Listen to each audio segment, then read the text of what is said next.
Hi! Welcome to Shanvi smiles.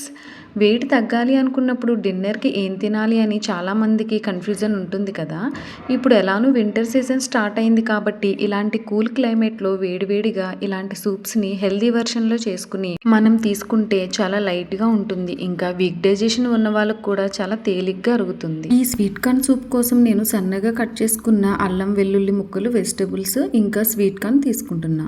1 cup sweet కార్న్‌ని mixie జార్‌లో వేసుకుని అందులో 2 టేబుల్ స్పూన్స్ ఓట్స్‌ని కొద్దిగా వాటర్ వేసుకుని పేస్ట్ చేసుకోవాలి. సూప్ కోసం కొంచెం థిక్‌గా ఉండే ప్యాన్ తీసుకుని అందులో బటర్ వేసుకుని సన్నగా కట్ చేసుకున్న అల్లం, వెల్లుల్లి ముక్కలు ఇంకా ఉల్లిపాయ ముక్కలు, బీన్స్, క్యారెట్, స్వీట్ కార్న్ కూడా వేసుకుని ఫ్రై చేసుకోవాలి. సూప్ కోసం వెజిటబుల్స్‌ని ఇలా చిన్నగా కట్ చేసుకుంటేనే బాగుంటాయి. స్టవ్ సిమ్‌లోనే పెట్టుకుని బటర్‌లో వెజిటబుల్స్‌ని అన్ని మిక్స్ చేసుకుని మూత పెట్టుకుని 2 మినిట్స్ కుక్ అవ్వనివ్వాలి. తర్వాత ఇందులో 1/2 లీటర్ వాటర్ వేసుకుని అందులో స్వీట్ కార్న్, ఓట్స్ పేస్ట్‌ని కూడా కలుపుకోవాలి. మనం ఇందులో కార్న్ ఫ్లోర్ లాంటివి ఏమీ యూస్ చేయము. ఈ పేస్ట్ తోనే సూప్ కి థిక్నెస్ వస్తుంది. అంతా బాగా కలుపుకున్నాక మీ టేస్ట్ కి తగ్గ సాల్ట్, పెప్పర్ పౌడర్ వేసుకుని 5 to 10 మినిట్స్ బాయిల్ అవ్వనివ్వాలి. ఈ టైంలో పైన ఇలా తేటలా వస్తే దాన్ని తీసేస్తే సూప్ టెక్స్చర్ బాగుంటుంది. లాస్ట్లో కొత్తిమీర వేసుకుని ఇంకొక 5 మినిట్స్ బాయిల్ చేసుకుంటే సూప్ రెడీ అయిపోతుంది. బయట చల్లగా ఉన్నప్పుడు టేస్టీగా ఉండే ఈ స్వీట్ కార్న్ సూప్ ని వేడివేడిగా ఎంజాయ్ చేస్తూ కూడా మీరు వెయిట్ తగ్గొచ్చు. వీడియో నచ్చితే లైక్ చేసి సబ్స్క్రైబ్ చేయండి. Thank you for watching.